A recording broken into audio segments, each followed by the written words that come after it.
Yes, nkwanirizaako nnyo mukwano gwange yonna gy'osinzira okuba ng'otuwuliriza kutegeeza nti okola kyamaanyi nnyo okwekuumira ku mayengo gano. Mbakulisaayo nnyo mu wiikendi mwebale kuyita mu ggandaalo lya wiikendi nkiwa buli omu byamugendedde bulungi gwe mukwano gwange ali eyo ampuliriza. Kakati nkuleetedde ensonga lwaki Robert Kyagulanyi Ssentamu amanyikiddwa nga Bobi Wine akyaweebwa ekitiibwa si mu byabufuzi byokka byokka wabula buli minisitule yonna gy'atabaddemu nga akyaweebwa ekitiibwa. Kiraga ki? Kikulagira ddala nti omusajja asobola okukulembera eggwanga, alina obusobozi, alina potential, alina na ability etwala eggwanga mu maaso.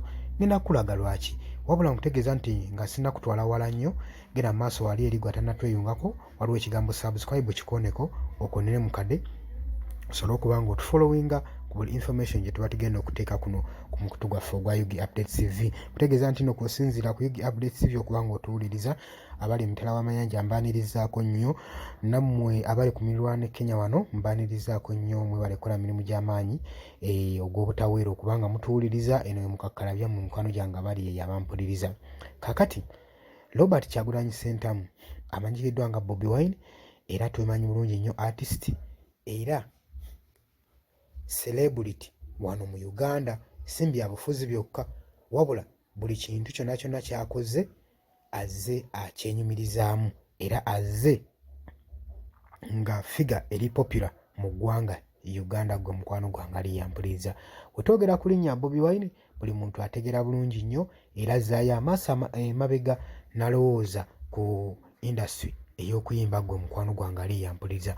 Nguleetedde amakaage. Amakaage bye bimu ku bintu ebiflecting ekifaananyi gy'ali bannayuganda nti potential asobola okufuga eggwanga, he has potential ne ability. Njagala okulaga lwaki Robert Kyagulanyi Ssentamu ono ennyumba eno bwe yaggweera yali 2027. Robert Kyagulanyi Ssentamu we yazimbira amaka gano yali tanneetaba mu byobufuzi. Bannabyabufuzi abasinga wano bagaggawadde naye nga ssente bazijja mu byabufuzi amaze kuyingira mu gavumenti. Example ngenda kuwa Anita Amongo, mulabe naye ennyumba ye yakagizimba wano jjujjuuzi ngazze mu byobufuzi olwo nga batandise okubala buddirudiru bw'obusente, ssente z'omuwi bw'omusolo. Robert Kyagulanyi Ssentamu we muntu gw'ogenda osanga politician atayinaako mu byobugagga bye by'ayina nga tayinaako ssente za mubi wa musolo. Byonna byonna ebyobugagga by'ayina yagenda okuyingira ebyobufuzi ng'abiyina. Eno ennyumba ye etudde ku acres 10 kiteebereza acres 10. We yaggweera emyaka egyo 2007 kigambibwa nti yali yakakuwungulula obuwumbi bwa Uganda 4.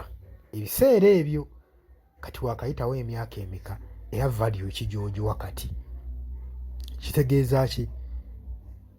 Bino byonna byonna abikoze mu maanyi ge.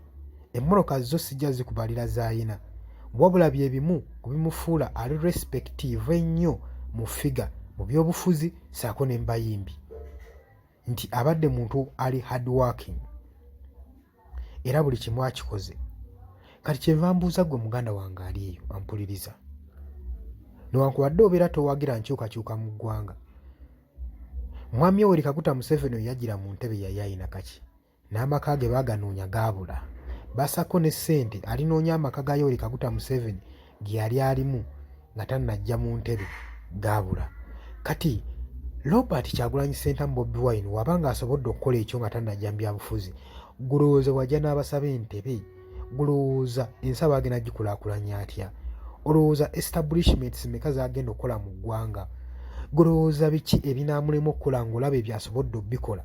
Kati azimbye ekitebe kya National Unity Platform e Makerere e Kavule weekiri, azimbye essomero mu kaseera mpawa kaagwa bannange, n'obeera oli mwebafu otya ng'oli munnabyabufuzi ng'oli mwebafu, n'oba omutwe gwe baaguyiwamu galani y'amazzi, ekyo kisobola tekimala bumazi kulaga nti nno omusajja alina potential ekulaakulanya eggwanga ng'era eggwanga ajja dditwala mu maaso bulungi.